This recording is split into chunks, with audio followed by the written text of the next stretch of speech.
Il terremoto scatenato dalla sentenza della Corte di Cassazione sugli autovelox non omologati potrebbe provocare un effetto a catena devastante con gravi danni per i bilanci dei comuni. Tutto è nato da un ricorso presentato da un cittadino di Treviso, multato per eccesso di velocità di 7 km oltre il limite dei 90 sulla tangenziale.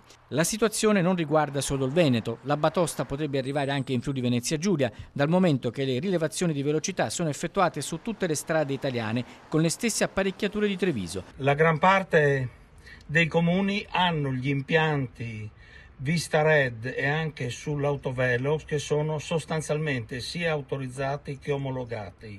C'è una difficoltà in realtà in alcune altre situazioni comunali in cui c'è l'autorizzazione ma non c'è l'omologazione.